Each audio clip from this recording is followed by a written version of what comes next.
Hello બાળકો, નમસ્તે. ધોરણ 4 અને વિષય ગુજરાતી. અને આજે આપણું લેક્ચર નંબર 9. જો બાળકો, આજે આપણે લેક્ચર નંબર 5 ની અંદર જોઈશું પાઠ નંબર જે 5 છે ઉખાણા. ઉખાણા એ તમને જાણતા હશો કે આપણા બાળાના જો ફ્રી હોય તો રાતે સૂતા હોય તો આપણે બાળાને કેવું કહીએ છીએ કે બા મને વાર્તા કહી. ઉખાણા આપણે પૂછતા હોઈએ છીએ. કોયડા એને શું કહેવાય? ઉખાણા શું કહેવાય? કોયડા. હવે જો આપણે ઉખાણા તરફ જઈશું તો એમાં નંબર 1 છે સવારે આવે સાંજે જાય કોઈ ન જાણે ક્યાં સંતાય.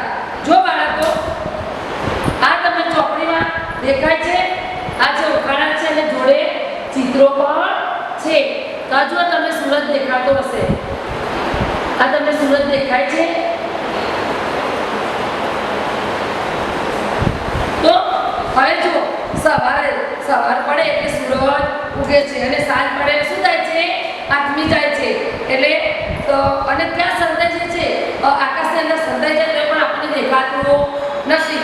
તો સવારે આવે ને સાંજે જાય અને ક્યાં સંતાય જાય ખબર પડતી નથી. તો એ શું કહેવાય? સૂરજ. અને જે બીજું છે એક પાન બીજું પાન, પાનની અંદર પાન, લીલા ધોળા પાંદડા શું છે? મારું નામ. તો જુઓ,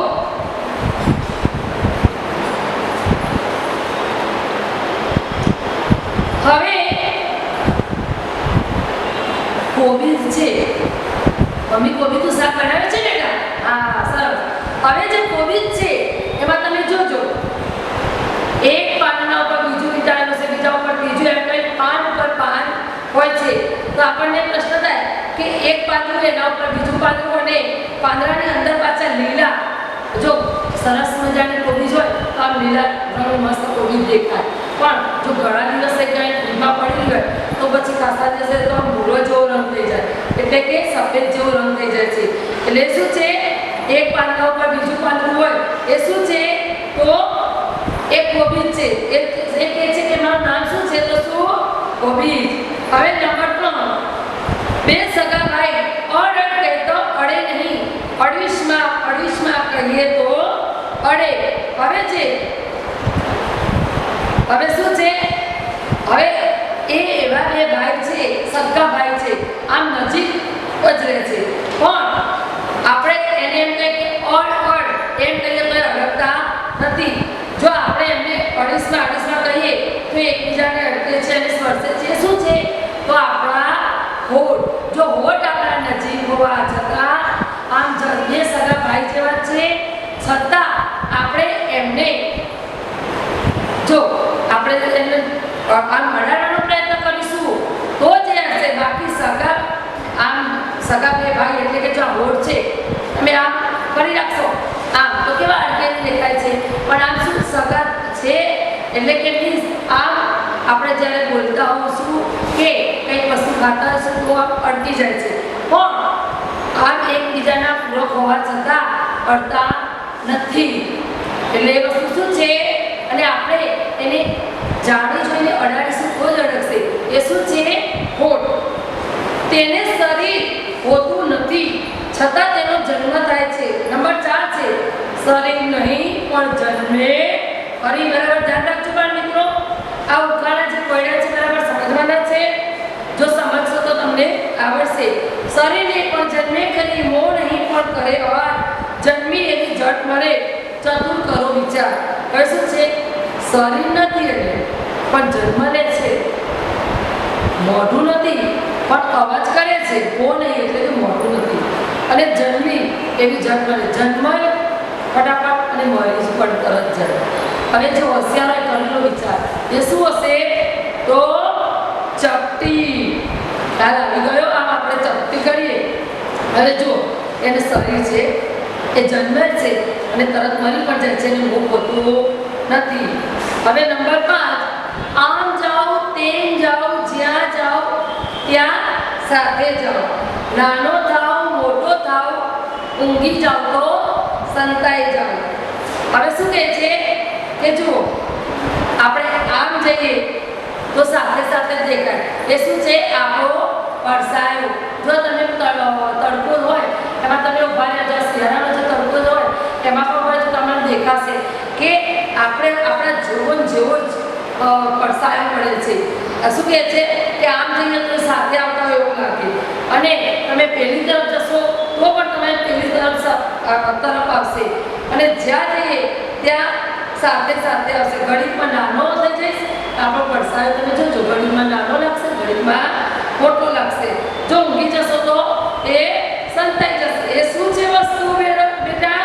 પડસાયો. હવે નંબર 6, દુનિયા આખી ઘરમાં લાવે. શું છે? નંબર 6 છે, રહે વૃક્ષ પર પણ પક્ષી નથી, ભરેલું છે જળ પણ ઘડો નથી, માથે છે જટા પણ શું જોગી નથી, છે ત્રિનેત્ર પણ શું નથી? શંકર નથી. હવે શું કહે છે? વૃક્ષ પર રહે છે પણ પક્ષી કે પંખી એવું કંઈ જ નથી. એ એવી એક વસ્તુ છે કે વૃક્ષ પર રહે છે પણ પંખી કે પક્ષી એવું કંઈ જ નથી. એની અંદર ભરેલું છે જળ, એટલે કે ભરેલું છે અંદર પાણી, પણ ઘડો નથી. જે ઘડો છે અંદર પાણી ભરેલું છે પણ ત્યાં ઘડો નથી. માથે છે જટા, એટલે શું કહે છે? માથે છે જટા. જટા એટલે શું આવશે બેટા? અવ્યવસ્થિત લંબાવા. શંકર ભગવાનને તમે જોયું હશે, જટા. શંકર ભગવાનને જોયું છે તમે? હા, જટા એટલે લાંબા વાળ અવ્યવસ્થિત જેવા લાગે એને શું કહેવાય? જટા કહેવાય. માથે છે કે જટા પણ જોગી નથી. જોગી એટલે કોઈ એમ સંત સાધુ એવું નથી કહેવાનો મતલબ એ થાય. પણ શું છે? જટા છે પણ કઈ જોગી નથી. છે ત્રિનેત્ર પણ શંકર નથી. ત્રિનેત્ર એટલે શું કહેવાય? 3 આંખ વાળું. એવી એક વસ્તુ છે 3 આંખ વાળું, પણ એ કઈ શંકર ભગવાન નથી. કે જો જટા જેવું છે તો શંકર ભગવાનનો, ત્રિનેત્ર તો શંકર ભગવાન, પણ 3 આંખ વાળું કોઈ વસ્તુ છે પણ શંકર ભગવાન નથી. એ વસ્તુ શું હશે બેટા? તો નાળિયેર. તમે ધ્યાનથી જોજો, આપણા ઘરે શ્રીફળ લાવીએ છીએ, કોઈ માતાજીનું માન્યું હોય ને આપણે એના વધેરાનું લાવીએ છીએ ઘરે, તો તમે જોજો શ્રીફળ આમ 3 આંખો હશે, આમ કારા કારા ટપકા જેવું 3 હશે. તમે જોઈ શકો છો. અને શું આપણે ઉપર કેટલા બધા ભૂસા જેવું દેખાય છે, ખબર છે તમને? એટલે આ જે છે એ શું છે? નાળિયેર. હવે નંબર 7 આગળ, દુનિયા આખી ઘરમાં લાવે, કામ ફટાફટ કરતું, જ્ઞાનની સૌ બારીઓ ખોલી એક જ ક્લિકમાં કરતું. હવે તમે જોઈ શકશો એને શું કહીશું? કમ્પ્યુટર.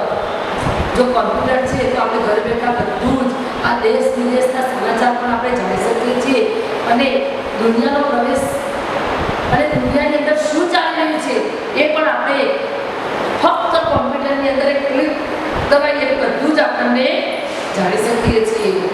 હવે આગળ વધીશું. હાલે છે પણ જીવ નથી, ચાલે છે પણ પગ નથી, બેઠક છે પણ બાજટ નથી, ખવાય છે પણ ખૂટતો નથી. જો મિત્રો હવે હાલે છે, આમ હલનચલન કરે છે પણ જીવ નથી. જીવ નથી એટલે કે હલનચલન કરે છે છતાંય સજીવ નથી. હવે એ ચાલે છે પણ એને પગ નથી. હવે એવી કોઈ વસ્તુ છે તમે શોધી કાઢો કે શું હશે? હાલે છે એટલે કે હલનચલન કરે છે પણ સજીવ નથી, અને ચાલે છે પણ એને પગ નથી, એની બેઠક છે પણ બાજટ નથી, એટલે કે એની પર બેસી શકાય છે પણ શું? બાજટ એટલે કે આસન નથી. એ ખવાય છે પણ ખૂટતો નથી. એ ખવાય છે પણ એ ક્યારેય ખૂટતો નથી. એ વસ્તુ શું હશે બેટા? હિંચકો. શું કહેવાય? હિંચકો. હવે જુઓ, તમને આને પાઠ નંબર 5 ઉખાણાને સમજાવ્યું, પણ થોડુંક તમને શબ્દ સમજૂતી તરફ જાઓ, અને જે ચોપડીનું જે સ્વાધ્યાય છે હું વિડીયો દ્વારા તમને મોકલીશ, પણ એમાં થોડુંક સમજાવી દો. હવે આપણને પાઠની નીચે જે લખ્યું છે, ઉખાણાને ઓળખી આપેલ ત્રણ સામે સાચો ઉત્તર લખવાનો. તો જુઓ, તમને જે આ ઉખાણા બધા મેં સમજાવ્યા એમાં જે પહેલું ઉખાણું તે છે, કેટલા ઉખાણા છે? 8 ઉખાણા સુધી. કયા કયા ઉખાણાનું શું નામ છે તમારે લખી દેવાનું છે. એવું પીડીએફ દ્વારા પણ હું મોકલીશ. હવે જુઓ, શબ્દ સમજૂતી. અડીશમાં, અડીશમાં એટલે કે અડકી નહીં. જળ તો ઝડપથી, જળ તો પાણી, જટા તો અવ્યવસ્થિત લાંબા વાળ વાળું, ત્રિનેત્ર તો 3 આંખ વાળું, અને કાજળ તો 4 પાયાનું એક જાતનું આસન. હવે જુઓ, હવે સ્વાધ્યાય તરફ જઈશું તો આપણને થોડું ખબર પડશે. સવારે આવીને સાંજે કોણ સંતાઈ જાય છે? જવાબ આપો બેટા. સવારે આવીને કોણ સંતાઈ જાય છે? તો જવાબ, એનો જવાબ આવશે સૂરજ સવારે આવીને સાંજે સંતાઈ જાય છે.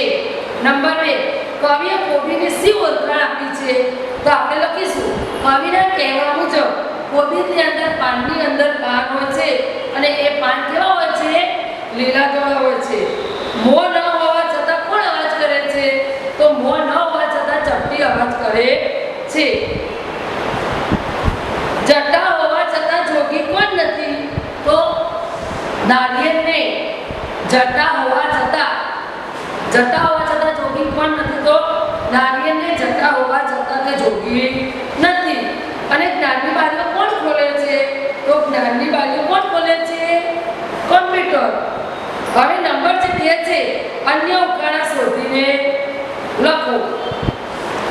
તો હવે આપણે ગમે તે રીતે આપણી રીતે બે ઉખાણા બનાવી લખવાના. તો આપણે એમ લખી શકીએ કે કાદવમાં જન્મીને પાણી ઉપર રહે, રૂપ રંગને સુગંધથી સૌ કોઈ એને ચાહે. તો આ કયું ઉખાણું કહેવાય? તો જો કાદવમાં સરસ જન્મે અને શું પાણી પર રહે, છતાં એનું જે રૂપ, રંગ અને સુગંધ છે એ સૌને ગમે. તો શું છે?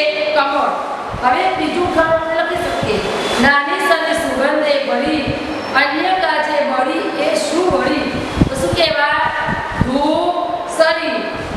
હવે જો મેં તમને આટલો સુધી સમજાવ્યું છે. હવે હું આખા પાઠનું અને હું પીડીએફ દ્વારા સવાલો જવાબ સાથે પણ હું લખીને હું મોકલાવી દઈશ. ઓકે, ધન્યવાદ.